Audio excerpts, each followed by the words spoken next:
Ça va en forme avant de commencer la séance? Ouais, ça va. Les gens m'ont l'air d'être pas mal.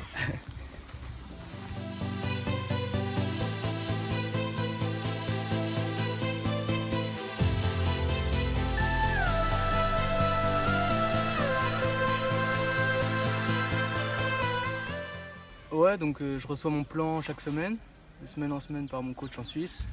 Et après, c'est moi qui transmets à tout mon groupe. Là, on est une dizaine, quinzaine à venir qui viennent tous les jours. Et donc voilà, c'est un super groupe.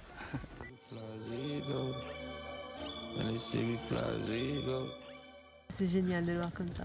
De voir qu'il est vraiment heureux ici. Vraiment, c'est son pays, c'est comme on l'appelle le Kenyan blanc, c'est vraiment ça, quoi. Il est vraiment très très bien ici. Ça fait plaisir.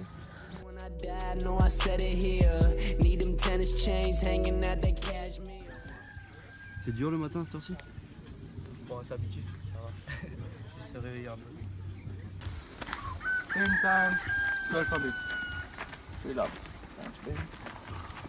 Place of 69 per lap. So it's really around 327. And then recovery is short, 200 meter jogging. So it's around 130 to 2 minutes maximum. Yep. And then don't push more because afternoon we have another session, which will be faster.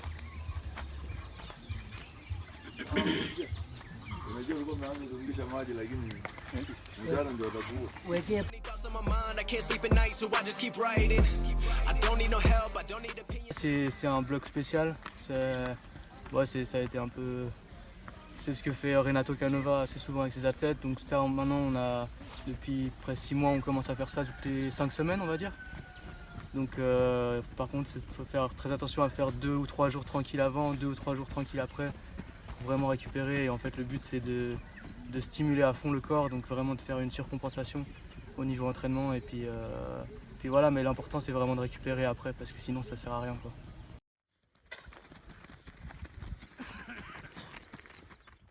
Oui. Parce qu'il met beaucoup de charges d'entraînement?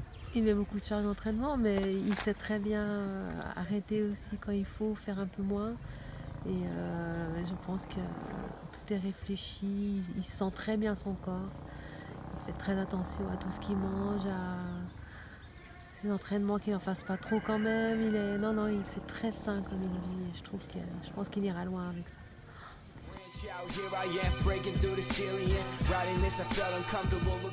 Compétition, ce sera le semi de Barcelone dans 2 semaines et demie. Et ensuite, le premier gros objectif de 2018, championnat du monde de semi à Valence, fin mars.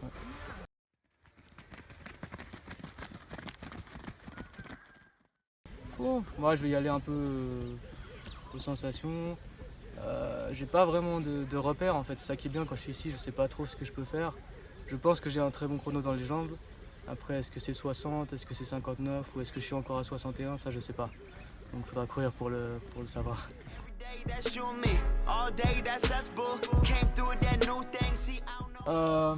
Je suis pas contrôlé si souvent que ça au Kenya, mais je suis quand même contrôlé. Un peu moins qu'en Suisse, parce qu'en Suisse ils viennent quasiment chaque semaine. Mais là ils sont venus par exemple la semaine passée. Et sinon, comme je l'ai dit, par an je suis contrôlé environ 20 fois, donc c'est quand même beaucoup. Chaque fois que je vais en Europe, je suis contrôlé avant, après la compète. Donc voilà, il y a des contrôles en tout cas, et même ici. Ouais.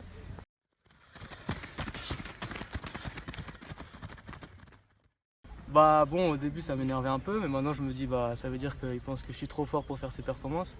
Donc je le prends presque bien en fait. Mais moi je pense qu'il y a aussi beaucoup c'est surtout les médias qui mettent, qui font croire qu'on ne peut pas faire des bonnes performances sans dopage. Et je trouve ça dommage, et puis parce qu'après les gens ne croient plus au sport.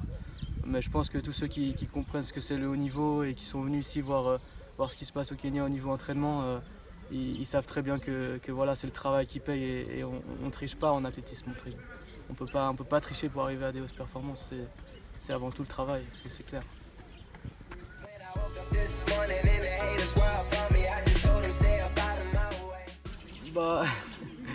Moi, je vais dire clairement, je suis suisse avant tout. Voilà, j'ai toujours vécu en Suisse. Ma maman, elle est française, donc j'ai aussi la nationalité française. Donc voilà, j'ai aussi la licence française, ça fait que j'ai le droit au record de France. Je vais pas dire non puisque c'est dans les règles, mais pour moi j'ai le record de Suisse avant le record de France, c'est clair. On te verra jamais alors comme l'équipe de France. Non.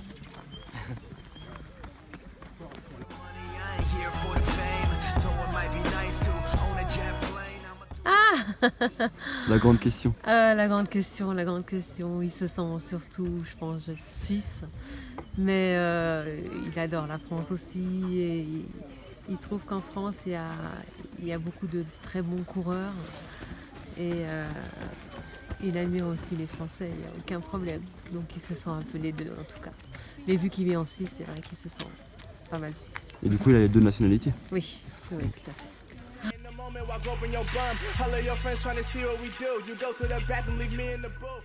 Ouais, je me pose plus trop la question, en fait là je fais les entraînements que... Ouais, quasiment les mêmes entraînements que je ferais en bas. Forcément en bas ça va un peu plus vite, hein, mais pas tellement. Et puis après, voilà, je me pose plus trop la question est-ce que je dois m'adapter ou pas.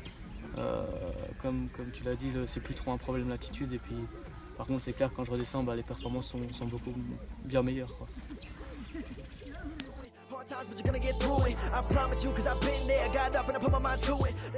Bon, après il y a l'Éthiopie aussi qui est bien. Voilà, je pense que le Kenya, ce qui est super, c'est l'atmosphère. Quand on arrive à Iten, c'est vraiment la ville des coureurs. Donc c'est clair pour la motivation et pour se pousser tous les jours avec des coureurs de très très haut niveau. Je pense que c'est le top. Et moi, je ne me verrais pas faire des performances comme ça sans être venu ici. Ça c'est mon avis, mais je pense que chacun est différent. Mais pour la plupart des coureurs, je pense que c'est la meilleure idée, c'est de venir ici ou en Éthiopie, quoi.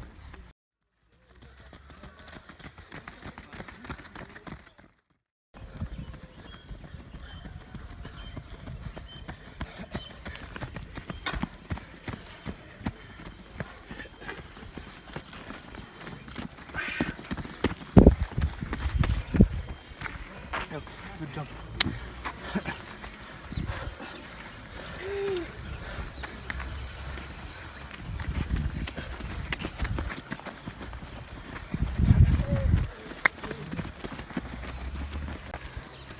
Alors Julien, c'était comment? C'était bien. 3,26 de moyenne. Sans trop forcer, c'était bien. Et la récup pour cet après-midi là, tu vas faire quoi? Dormir, manger, peut-être un peu de complexe. Et voilà, c'est reparti. Yeah, 252 per kilometer. It's not so fast, but we shot you cover this. It's okay.